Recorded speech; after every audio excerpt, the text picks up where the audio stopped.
प्रश्न, इस शरीर में पंचेंद्रियां हैं, ये पंचेंद्रियां कर्म करने का उपकरण हैं। इन उपकरणों का कार्य मन से संचालित होता है। वही मन नरक संसार की ओर ले जाता है और वही मन स्वर्ग मुक्ति की ओर ले जाता है। किंतु इस शरीर में मन का उपकरण कहाँ है, कृपा करके हम लोगों को समझाएं। गुरु महाराज, मन अति सूक्ष्म तत्व है जो कि सारे शरीर में फैला होता है। किसी एक स्थान पर उसको अवस्थित रखने का प्रयत्न करना उचित नहीं। यदि सर में पीड़ा हो तो मन सर में पहुंच जाता है, यदि पाँव में कांटा चुभ जाए तो मन वहां उपस्थित हो जाता है। जब भाव उदय होते हैं तो मन हृदय में, और जब विचार चलते हैं तो मन बुद्धि में होता है। इसी प्रकार मन के विभिन्न कार्य हैं। योग दर्शन में मन का कहीं उल्लेख नहीं, इसमें चित्त वृत्तियों का आवश्यक वर्णन है। वास्तव में चित्त में वृत्ति उदय होने के कारण जो संकल्प विकल्पात्मक क्रिया होती है उसी को मन कहते हैं। हृदय मन की भावनात्मक क्रिया, बुद्धि मन की विचारात्मक क्रिया एवं मन की संकल्प विकल्पात्मक क्रिया का नाम है। चित्त वृत्ति उदय होने पर किसी विषय विशेष में क्षण मात्र के लिए जो एकाग्रता स्थापित होती है उसको भी मन कहते हैं। यदि मनुष्य सूर्य, चांद, तारे अथवा किसी सुदूर देश में जैसे भारत में बैठकर अमेरिका का ध्यान करे तो मन उसी देश में पहुंच जाता है। इसी प्रकार 1000 पूर्व अथवा आज से 1000 वर्ष पश्चात की स्थिति का ध्यान करे तो मन उसी स्थिति में उपस्थित हो जाता है। यदि मन का शरीर में कोई विशेष स्थान होता तो ऑपरेशन कर मन को शरीर से निकाला जा सकता। यह एक रोचक तथ्य है। यद्यपि मन ही सुख दुख का अनुभव करने वाला है, किंतु मन का कोई स्थान विशेष न होने के कारण उसका उद्घाटन संभव नहीं है। प्रश्न, अब मन रहित अवस्था अर्थात यहाँ संकल्प, विकल्प, विचार इत्यादि उत्पन्न ना हो, उस अवस्था को प्राप्त करने का उपाय क्या है? गुरु महाराज, मन की निर्विकल्प अवस्था को प्राप्त करने के लिए साधक को चित्त की कार्यशीलता समाप्त कर उसे पूर्णतः निरुद्ध करना पड़ता है। चित्त तब तक निरुद्ध अवस्था को प्राप्त नहीं होता जब तक उसमें आत्मा का अद्भुत चैतन्य का प्रतिबिंब पड़ना बंद नहीं होता। अर्थात आत्मा और चित्त अथवा पुरुष और प्रज्ञा का संयोग अथवा तारतम्य टूट नहीं जाता। उसी तारतम्य के टूटने की अवस्था में चित्त पूर्णतः निष्क्रिय और निश्चेष्ट हो जाता है। चित्त ही जगत का बोध कराने के लिए ज्ञान यंत्र का कार्य करता है। जितने भी दृश्य दिखाई देते हैं, ध्वनियाँ सुनाई देती हैं, विचार उदय होते हैं या सुख दुख की अनुभूति होती है, ये सब उस ज्ञान यंत्र के द्वारा ही संचालित है। आत्मा की कोई इंद्रियां या उपकरण नहीं है।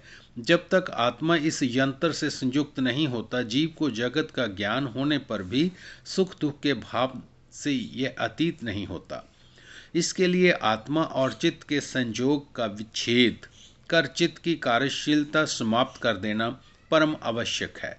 चैतन्य जब तक प्रसव कर्म से चित्त को कार्यशील कर इंद्रियों के माध्यम से जगदभिमुखी रहेगा, तब तक आत्मा और चित्त का तादात्म्य भी नहीं टूटेगा। इसके लिए शक्ति का प्रतिप्रसव कर्म अर्थात अंतर्मुखी आत्माभिमुखी होना आवश्यक है।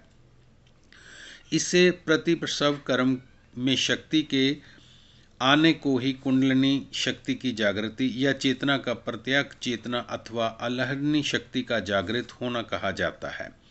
वास्तव में सभी उपासनाएं, साधनाएं इसी जागृति हेतु ही की जाती हैं, किंतु सामान्य लोग इस तथ्य को भूलकर बाहरी उपासनाओं में ही भटकते रहते हैं। सर्वप्रथम तो साधक को कुंडलिनी शक्ति की जागृति हेतु प्रयत्नशील होना चाहिए। ये जागृति चाहे किसी साधना विशेष के अभ्यास द्वारा अथवा गुरु कृपा से प्राप्त शक्तिपात द्वारा उपलब्ध की जाना प्रथम कर्तव्य है। शक्ति जागृति के उपरांत साधक जिन क्रियाओं का अनुभव करता है उसमें विविधता हो सकती है। ये क्रियाएं चित्त के अंदर संचित संस्कारों के आधार पर एवं गुरु परंपरा से चली आ रही क्रियाओं की भिन्नता के कारण होती हैं। जितने भी महापुरुष हो गए हैं, सभी ने इस जागृति का लक्ष्य सर्वप्रथम प्राप्त किया तथा फिर उनकी वास्तविक आंतरिक आत्माभिमुखी स्वयं सिद्ध साधना आरंभ हुई। जागृति के पश्चात चित्त में संचित संस्कार, वासनाएं, कामनाएं, इच्छाएं, चित्त की शुभ अशुभ वृत्तियां, मानसिक संकल्प, विकल्प, बुद्धि के जगदभिमुखी विचार एवं अविवादी पंच क्लेश चैतन्य शक्ति के प्रति प्रसव कर्म में उन्नति के मार्ग को अवरुद्ध करते हैं। अतः इन संस्कार आदि को मूलतः निर्मूल करके चित्त को शुद्ध करना अनिवार्य होता है। शक्ति जागृति के पश्चात चित्त शुद्धि का ये कार्य शक्ति की क्रियाओं द्वारा संपादित होता है, जिसमें साधक को अपनी ओर से कुछ भी प्रयत्न नहीं करना पड़ता, किंतु शक्ति को क्रियाएं करने का अवसर प्रदान करना होता है, जिसके हेतु उसे निरंतर समर्पण युक्त होकर साधना में बैठना होता है। इसके अतिरिक्त साधक को व्यवहार शुद्धि की ओर विशेष लक्ष्य रखना होता है, जिस ओर से प्राय साधक उदासीन रह जाते हैं तथा उस चित्त शुद्ध नहीं होकर उन्नति का मार्ग अवरुद्ध रहता है।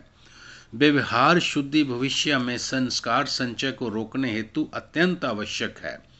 जैसे जैसे साधक निरंतर समर्पण युक्त साधन तथा व्यवहार शुद्धि का अभ्यास करता रहता है, वैसे ही उसके चित्त में संचित संस्कार, वासनाएं, कामनाएं इत्यादि क्षीण होकर चित्त शुद्धि का कार्य संपन्न होता रहता है, जिसमें साधक को विभिन्न प्रकार की क्रियाएं, भावनाएं एवं चित्त स्थितियां उपलब्ध होती हैं एवं अविवादी पंच क्लेश क्षीण होते जाते हैं। चित्त के शुद्ध होने पर शक्ति प्रति प्रसव कर्म में अग्रसर हो आत्मा और चित्त के संजोग को विच्छिन्न कर अपने कारण आत्मा में विलीन हो जाती है। जिन शक्ति से युक्त होने पर चित्त तब कार्यशील था, उस शक्ति की चित्त के साथ युक्तता समाप्त हो जाने पर चित्त पूर्णतः निरुद्ध हो जाता है और साधक को आत्म स्थिति अथवा समाधि की अवस्था प्राप्त हो जाती है।